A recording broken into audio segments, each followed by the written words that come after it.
Bonjour, je m'appelle Bernard Pinet, je suis acteur, auteur et metteur en scène. J'ai eu la chance et le plaisir de pouvoir m'exprimer au cinéma, à la télévision et surtout au théâtre.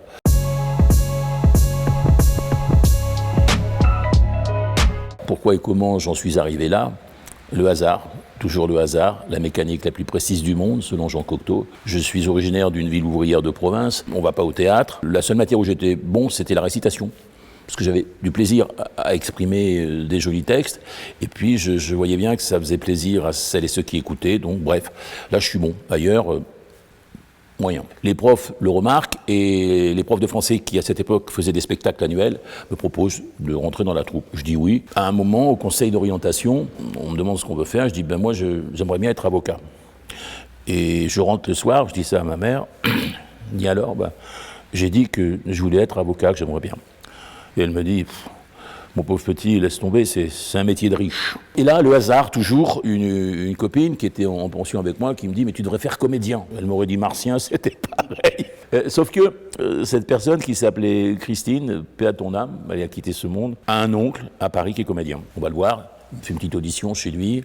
Il s'appelait Jacques Échantillon. À l'époque, il avait fait une mise en scène à la Comédie Française des Fourberies de Scapin. Et il me dit, ouais, t'as des qualités, tout ça, mais ça s'apprend, c'est un métier. Il m'oriente chez Périmoni, qui était le cours en vogue, connu, respecté, respectable à l'époque. J'auditionne. Surprise, je suis pris directement en troisième année. Les mois passent et il me dit, je te présenterai pas au conservatoire parce que c'était l'objectif, parce que moi je travaillais la nuit et le week-end pour payer mes cours, et au conservatoire c'est formidable, conservatoire national, mais c'est 7 jours sur 7. Mais il me dit, t'inquiète pas, toi, il y en a 40 dans la salle là, toi tu feras ce métier.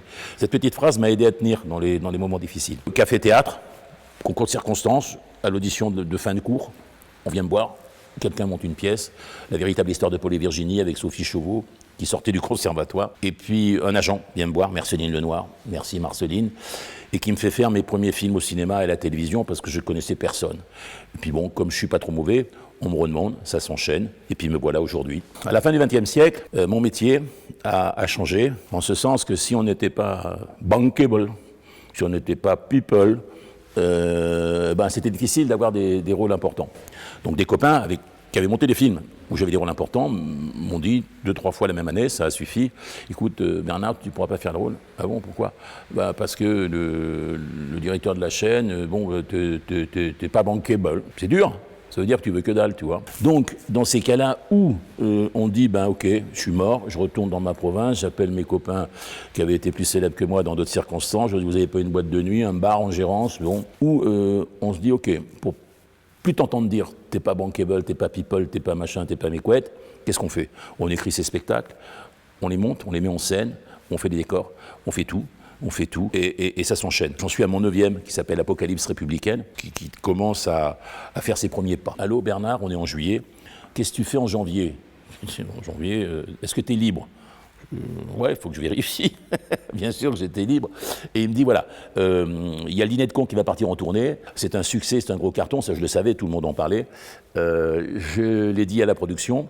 Et ils sont OK, Francis Weber est OK, il me connaissait puisque j'avais fait 7 films avec un ami à lui qui s'appelle Jacques Mesguin. Est-ce que tu es OK? Je dis, je sais pas, j'ai pas vu la pièce. Il me dit, il y a 2 places qui t'attendent ce soir au Théâtre des Variétés, chez Belmondo, qui à l'époque avait ce théâtre. J'y vais, la pièce est magnifique, le rôle est magnifique. J'appelle Pierre demain, je dis, ouais, le lendemain, il me dit, ouais, c'est OK. Boum, j'ai signé le contrat 8 jours après, 3 ans de tournée. Le hasard. Un succès fou, le bonheur de jouer avec Michel Roux, qui était excellent, c'était une Rolls-Royce, une Bentley, et Villeray, excellent, irremplaçable, exceptionnel, qui était une Formule 1, qui avec ses grands cils et ses yeux, exceptionnel. Donc on s'est bien amusé. Ce parcours de 50 ans, évidemment, il me ravit. Évidemment, j'en suis fier. Je suis fier de la globalité du parcours.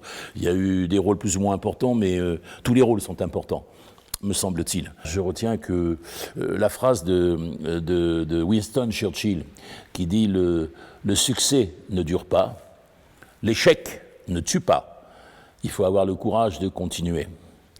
Donc je crois que c'est la plus grande des qualités que doit avoir un artiste qui veut affronter ce métier qui est magnifique, mais qui qui n'est pas un métier tendre. Il y a un nouveau spectacle qui s'appelle Apocalypse républicaine, qui est encore une comédie, mais là c'est une comédie existentielle en 3 actes.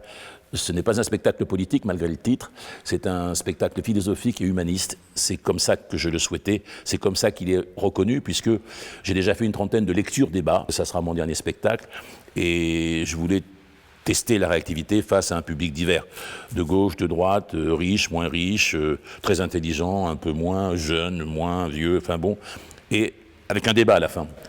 Et ça fonctionne très bien, et j'ai des retours très rassurants, qui sont d'ailleurs dans le livre qui vient de sortir, qu'on trouve partout, Apocalypse républicaine.